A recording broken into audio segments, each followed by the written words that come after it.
the United States has imposed the first batch of sanctions against Iran since Donald Trump's return to the White House, as the president pushes to reimpose maximum pressure on Tehran. The U.S. Treasury announced the sanctions on Thursday, saying that they are aimed at Iran's oil network. The measures targeted firms, ships and individuals affiliated with companies already sanctioned by the U.S. Under former President Joe Biden, the U.S. routinely issued such penalties to enforce existing sanctions. The Iranian regime remains focused on leveraging its oil revenues to fund the development of its nuclear program, to produce its deadly ballistic missiles and unmanned aerial vehicles, and to support its regional terrorist proxy groups. Secretary of the Treasury Scott Bessent said in a statement, "The United States is committed to aggressively targeting any attempt by Iran to secure funding for these malign activities. Iran has long rejected sanctions against its oil sector and efforts to confiscate its exports as piracy." The Treasury said the sanctions include entities and individuals in multiple jurisdictions,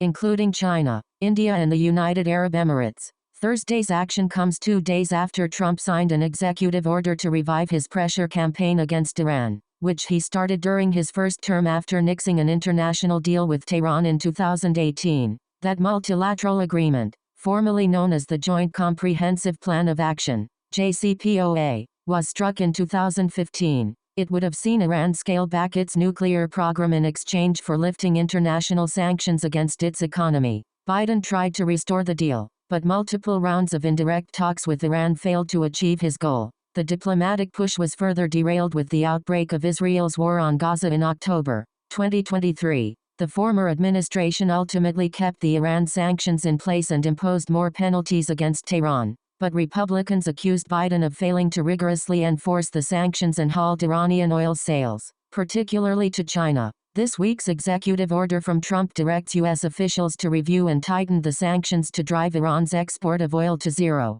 The Treasury's actions on Thursday are seen as a response to that demand. Despite the renewed pressure campaign, Trump has kept the door open for diplomacy with Tehran, saying that he is willing to reach out to Iranian officials. "I want Iran to be a great and successful country, but one that cannot have a nuclear weapon," the U.S. president told reporters on Tuesday. Iranian leaders have denied seeking nuclear weapons, but Tehran has been increasingly enriching uranium, the main material needed to produce a bomb, for years in response to U.S. sanctions. Israel, the top U.S. ally in the Middle East, is widely believed to have an undeclared nuclear arsenal as well. On Thursday, the State Department welcomed the U.S. penalties, saying that Washington will not tolerate destructive and destabilizing behavior. In a statement, it described Tehran's oil exports as illicit, but Iran, a sovereign country, is selling its own oil. Proceeds of these sales support terrorist and proxy groups, the State Department said. Tehran has been outspoken in opposing Trump's plan for forcibly displacing Palestinians from Gaza, a push that legal experts say would amount to ethnic cleansing.